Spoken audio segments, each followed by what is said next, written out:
So you can hear me right now, right this second? Yep. Okay. Well, thanks, Errol. I appreciate you talking to me. No problem. Thanks for being in my Self Empunishment book, too, from last year. And thanks for being interviewed for my Man-Child 5 book from 10 years ago, or I guess. Anyway, thank you. So I'm going to ask you a bunch of questions, and you answer however you want or whatever. So the first thing I want to ask you is some origins kind of stuff, because you're not from Raleigh, North Carolina, but you moved here eons ago from Wisconsin. How'd you end up moving to North Carolina, and what was your life like before you moved down here? Why are you here? My mom was married to a chiropractor who had an unfortunate problem with never being happy where he was. So that's my dad. He would just move us around all willy-nilly, you know. I don't like it here, let's go there, you know. And he decided that we had to move to Raleigh halfway through my senior year of high school, which was terrible. I don't know why he couldn't wait, 6 months. I don't think it would have made that much of a difference for him, but it would have made a big difference for me. But totally uprooted. Yeah. But I got into the whole punk scene in Wisconsin before I moved here. So it kind of. What was it that attracted you to all of that? Because I remember I saw a picture of you that you posted online of you before you moved out here, and you look like some some thug kind of. You look like James Williamson of the Stooges. Actually, you just look kind of like,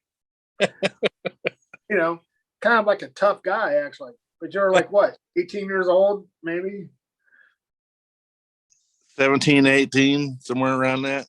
So it's obviously before the commitment to getting your hair cut and looking punk. Yeah, it was definitely, about 17. Somewhere around that. Right.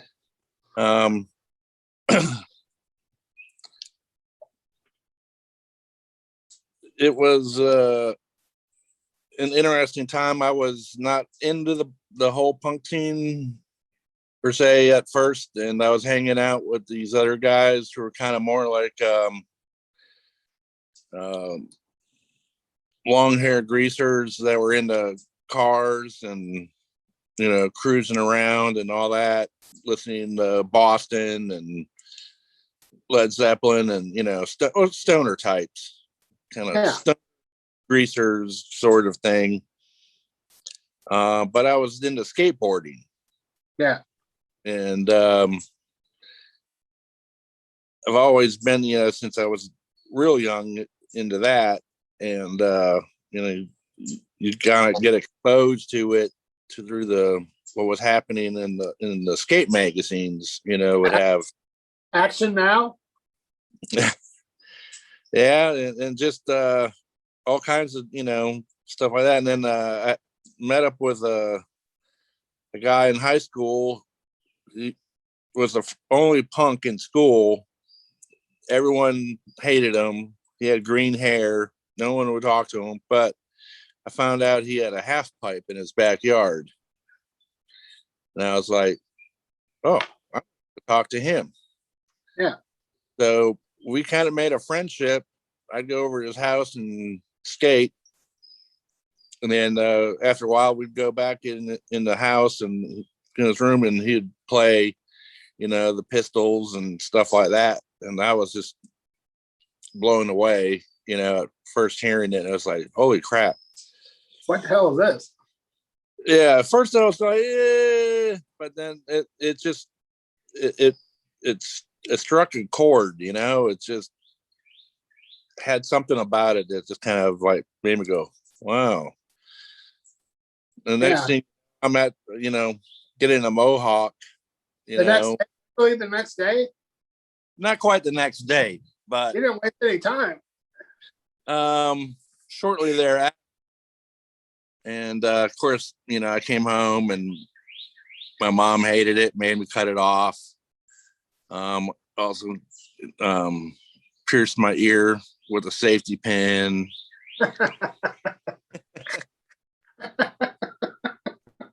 Okay. And this is in Wisconsin. Yep. Right. So everybody hated it. So that's when you knew you were onto something. Yeah. Then everybody hated me too. Yeah. At first I was invisible pretty much, to everybody at school. No one paid me any attention. And then next thing you know, as soon as I'm walking down the hallway, the whole hallway just stops, like freezes, and everyone's just like, right. And then soon you have to move to North Carolina. What were your first impressions of moving to Raleigh, North Carolina in 1981? Yeah, it was on my 18th birthday. We moved here. Happy birthday. Yeah, happy birthday. You're in North Carolina now. What were your initial impressions of North Carolina? Because it was when I first came here, it was like, I grew up in the Los Angeles area. So I remember thinking it was really quaint and had this small town vibe I sort of liked, and everybody waved at each other, which is kind of weird. I mean, I'm sure that's not true, but it was just really weird. What did you think about coming here initially? It was a bit of a culture shock. I wasn't used to the whole southernness thing. Right. Yeehaw, and the rebel flag. And the accent, because I never was in the South, so like I think the first thing I noticed were from the people that actually were raised in North Carolina. The variety of accents was the first thing I noticed, because not everybody had a Southern accent, but a lot of people did, and there were different versions of the Southern accent. And I learned later that in different parts of the South, that's sort of what happens, I guess. So I was floored by the accents alone for whatever reason. I didn't know anything. I was a dumb sheltered kid. So it was like, well, they sure talk different, whatever that means. Yeah, and they sure, probably thought the same of me. Yeah, for sure. How long was it before you were trying to look for like-minded people, since you were like a punk rocker now, looking extreme and stuff? Did you immediately like look in like a local weekly? Was there? I'm sure there was a weekly back then. Did you just find something where? Sorry. The day we got here, I got a Spectator, and saw that the Romantics were playing at the pier. The Romantics with their hit song, "That's What I Like About You." Yep. But that was before that. That was when they were like I remember reading about them in Cream magazine before they got successful and made videos. Yeah, and I was not a fan of the band, but I figured maybe I'll meet some people, And I just remembered, of course, at that time, the drinking age was 18, so I was able to go into a club and whatnot. So got my mom to drop me off at the pier because I didn't have a car. Yeah. And I remember there was a line going all the way down from outside the club, down the hallway, up the stairs, going out into the parking lot. And I was walking by, and at the time I had kind of a serious Sid Vicious kind of thing going on. And everyone, you know, is all kind of dressed up, either preppy or kind of like new wavy. And they were, you know, just staring at me, going, "Oh my God, that's a real punk. Look, a real punk rocker down here. Holy shit. Take a picture." I remember there were some people I went to high school with and that were there. No one talked to me, but Can you tell me the Ricky Hicks story? Because like, this is one of my favorite. Like, he was there and he wanted to talk to you, but what kept him from going up to you and introducing himself? yeah, he was afraid I was going to spit on him. What now, artistically, since you were known basically, or at least known to me back then as being an artist person, like I think I knew who you were when Maximum Rock and Roll, the magazine Maximum Rock and Roll, started doing scene reports. And for those people that don't know, Maximum Rock and Roll was like one of the two national punk rock magazine fanzines back then. Flipside was the other one. But Maximum Rock and Roll did a lot of scene reports. So you wrote a scene report for Raleigh, North Carolina. And there was like an interview with No Labels in it. And your artwork was also included in it. So that was the first time I realized who you were. And I thought, oh, Errol, that's an interesting name. I mean, you know, I don't know anything. So it's kind of like, did you meet all those people that would end up in those early bands and maybe the bands that came before No Labels and COC, and you just wanted to do something? So, you know, you started hanging out with them and just did stuff and saw these shows and drew stuff. You were kind of into it. But that's literally the first time I realized who you were, was because you wrote a scene report in Maximum Rock and Roll. And that's from 1983. Not to make us feel old or whatever. Was it exciting meeting people and being sucked up in like a local version of that sort of excitement? Was it cool? Yeah, it was nice. You know, I had like-minded friends back in Wisconsin.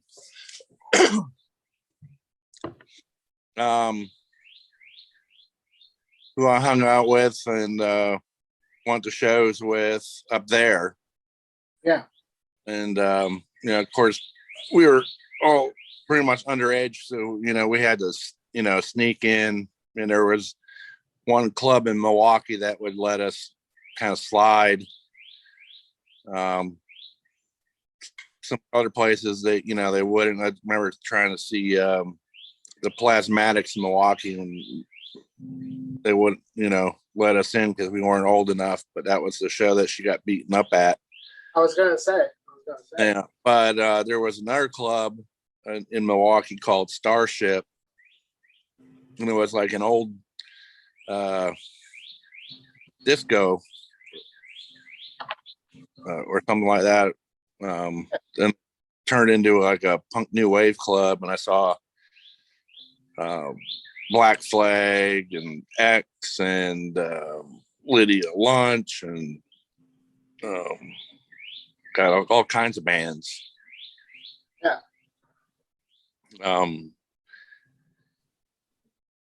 And I was kind of hoping that if, you know, if there was, or I was going to move, that there would at least be something happening down here. And so, you know, obviously the first thing, you know, you want to do is try to make friends with some like-minded people. So luckily there was, you know, and I did find some, and started a band that predated No Labels in COC. With Ricky, right? Yeah, with Ricky. And Eric Ike playing drums, and I think JD from Colcor on bass, and me on vocals. What was there a name? Fetal Pigs. Nice. Didn't last very. No, it didn't last very long, but I realized that I could do it just amongst a small group of people, but playing in front of other people was I couldn't do. Nerve-wracking. Nerve-wracking. Oh, I had stage fright. Oh, okay. Got it. Now, artistically, have you always been an artistic person, going back to like being a little kid in Wisconsin and stuff like that? Yep, since I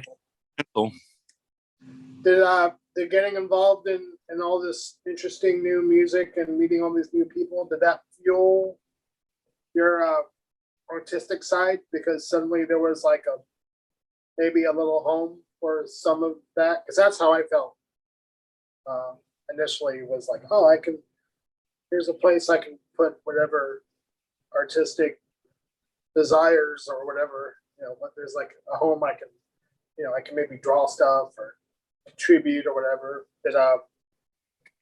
Did you always draw throughout all that period? And yep. Did being involved in all this stuff, did that fuel your desire to draw more? It certainly didn't hurt. I think the whole punk scene allowed me to draw more of what I really like to draw, as opposed to just doing God knows, some kind of commercial design for something else, Yeah. So yeah, it was fun, I mean, drawing skulls and crazy crap, the crazier the better. Yeah, your punk rock skulls were the only skulls I liked out of punk rock skulls, which is saying a lot, because lots of people drew punk rock skulls. I did. I couldn't draw punk rock skulls, but I admired your punk rock skulls. You put a unique twist on it. No, thank you. Were you painting back then too? Did that come later? I painted in high school in Wisconsin. We had a lot more art classes, a lot more. In fact, in my senior year of high school, that's all I had was art classes in Wisconsin. Yeah. And I'm here, and there was only one, and it was awful. And so I didn't paint much, but I kind of just the painting came much later. Yeah. What kind of stuff were you doing as a young adult back then for money? Did you like work in a restaurant or? Oh yeah. I worked, cooked at the Players Retreat. Nice. Worked at still around. Players Retreat, still a place. Yep, and some other places, and then I painted houses. Okay, house painter. Yeah, I was a house painter I did that for like 7 years. That was very interesting because I have a massive fear of heights. But I was also very good at like cutting in like a window ledge or something like that without getting paint up, without having to tape it off. Right. Right. So I could just pull a perfect straight line. That was very useful. Yeah, for the future. And also me keeping my job as a house painter. Right. But that was, yeah, it was very interesting. I worked with some real rednecks out from Johnston County, and you know, there I am with my giant spiked mohawks and studded jacket, and they didn't know what to think of me. Right. Did you do that pretty much throughout the era that we're talking about, the early 80s until probably the end of the 80s? Sort of? Yeah. Yeah. About 87 that I got into tattooing. Okay. We're going to get to that in a minute, but it would be foolish of me to not, you know, we talked about punk rock skulls and that you drew skulls, and does this ring a bell? So Nope. You might. Huh? So I don't think I've seen you wear a hat. I know. Well, there's a reason I don't wear a hat. I mean, look, that's stupid. If I cut my hair off, I could wear a hat, but I just look like whatever. But Errol is responsible for this. The second or third most known punk rock emblem, logo, whatever, in punk rock. So, to me, at least, I'll just speak for me. Certainly after the Black Flag bars and after the Crass symbol. This is a very, you've seen this image before, and everyone's seen this image before. Was this something, was the radioactive skull, was that something that you came up with and just showed those guys and they wanted to use it, or were you directed to coming up with that concept by one of them? I don't know the story. I'm just kind of curious about the origins of the radioactive skull, because it's, you know, it's known, you know, 40 years later. You know, my memory of those times, you know, can be a bit fuzzy. I remember being told that I was presented with something that Mike Dean had drawn that had like missiles coming out of it. And I was like, well, I don't know about the missiles, you know, but the whole nuclear thing was, you know, a big thing in the early 80s, you know, nuclear war. Did you turn the missiles into spikes kind of thing? I guess so. I always liked drawing stuff with spikes. Everything to me looked better with spikes coming out of it. So if you drew the Mona Lisa, just see if you can draw it, you put spikes coming out of her hair? Probably.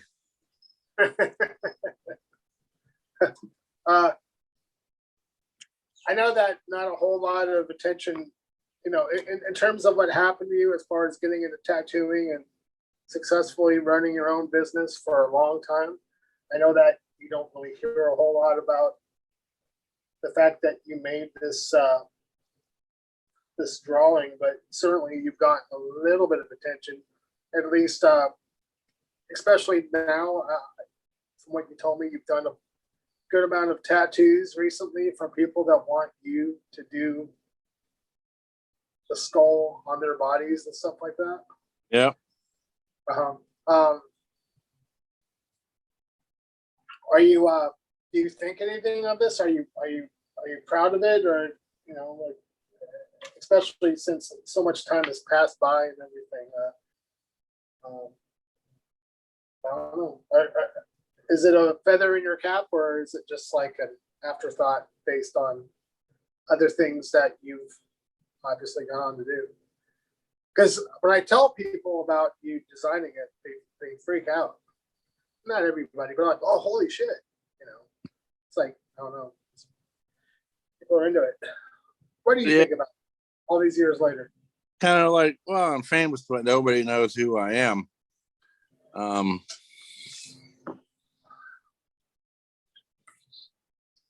I've made more money tattooing it than I did off the actual logo. Right. So, you know, for a long time, it was actually a bit of a a sore spot for me. Yeah. And then I just, got tired of holding on to that,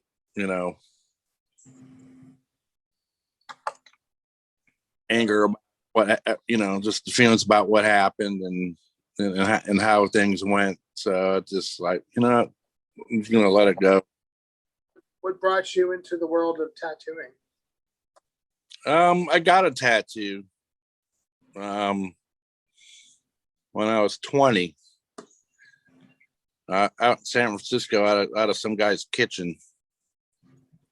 Yeah. And guess what it was? The COC skull. That was my first tattoo, and I was like, wow, that's kind of cool. And then I came back to Raleigh, hooked up with some biker, got a tattoo out of his kitchen, as there weren't really any tattoo shops around here at the time. And brought in my own design. He goes, oh, you drew this? I'm like, yeah. He goes, can you draw me some more stuff? I'm like, yeah, I could, but why don't I just do the tattoo part? I mean, if you can't even draw and you're doing this, yeah. To me, it's like an opportunity.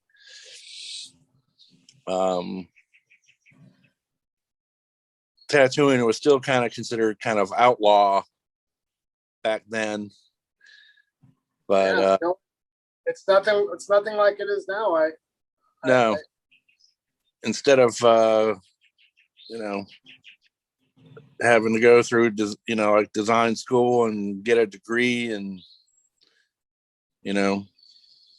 be in debt forever, making a little bit of money,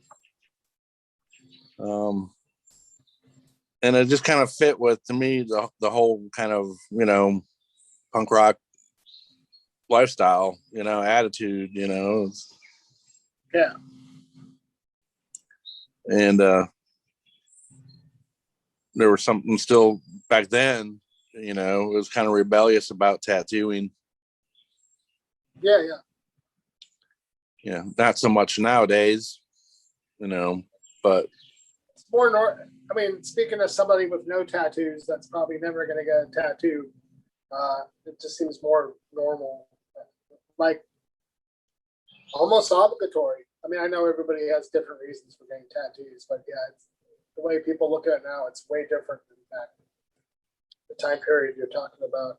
Is that what brought you to Atlanta? Because at some point you moved to Atlanta. Yep. I moved to Atlanta to do an apprenticeship. Okay. How long were you there? 7 years. Did you like living in Atlanta? For a little while. For a little while, it was nice to have, like, a little 5 Points alone. There were several venues that you could see, different bands within walking distance. It's like, oh, I want to go here to see this band, and then we'll walk over here and go see this other band. And there was always multiple shows going on, Yeah. And from like the small venues up to the bigger venues, there was millions of things going on, catering to any kind of musical taste. Yeah, Atlanta's a big place too. Yeah. What brought you back to North Carolina? And did you when you were in Atlanta, did you actually open up a tattoo shop business in Atlanta and then picked up and moved back to Raleigh and continued your business, or did the business come when you came back to Raleigh? No, I wanted to open the business while I was down there. I came up with the name for it. Which is? Blue Flame Tattoo. Okay. and it came here, sold everything I had just to open it up. Lived with my mom for a little while. Yeah. I throw everything I had into opening up the business, and went from, you know, I had a little space that, you know, maybe 200 square feet, and grew into 4,000 square foot, you know, and it just, you know, continually got bigger and bigger and bigger, and it almost got too big, basically. Right. Was there a sense of satisfaction when things started to pick up and you realize, holy shit, I'm really doing it. My business is going well and I'm successful? And was it satisfying to like realize all that was going on? Yeah. It was, you know, a sense of pride. You know, I worked my ass off to build something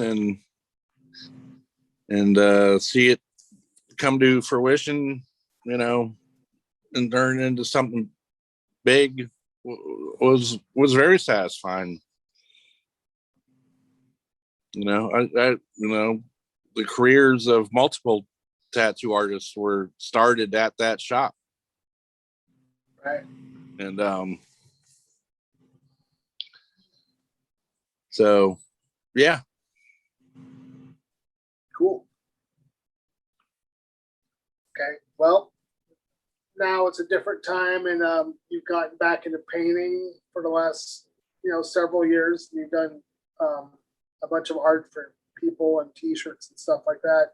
Were there any lessons that you learned throughout the Blue Flame experience of having that success and having done things on your own terms? Was there anything that you took away from that as we talk about it today, like lessons learned, lofty thoughts, dreams, goals? I don't know. Because the idea of being able to do something for yourself, you know, that had a lot to do with you being in the Self Empunishment book, you know, because you're like sort of a self-motivated, self-employed person that also provided opportunities for plenty of other people over the years. When you look back about it, or look back at it, what are your thoughts? Like, how do you feel about it? And what lessons have you learned throughout all that might be beneficial for our 30 viewers out there right now? I'm giving you a wide berth here.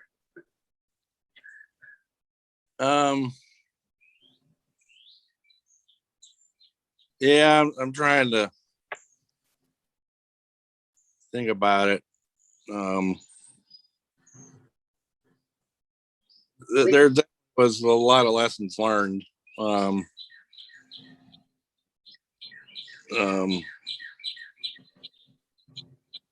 kind of I realized that I kind of let the success of the shop for a while kind of get to my head for a little bit. Why do you say that?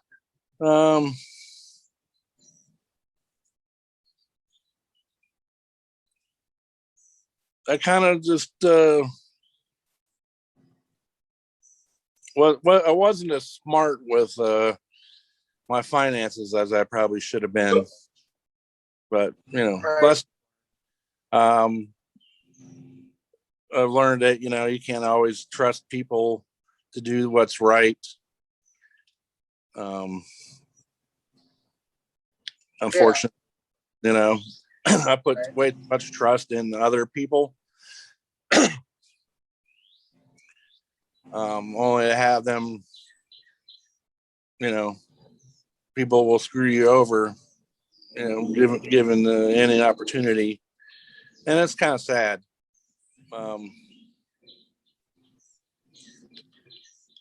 But you know, you live and learn, and you learn that, you know, not everything's going to be all going up and sunny and, Yeah. roses all the time. You got to prepare for that, The not You so, know, the not way. so good times. They're not so, been quite a few of those.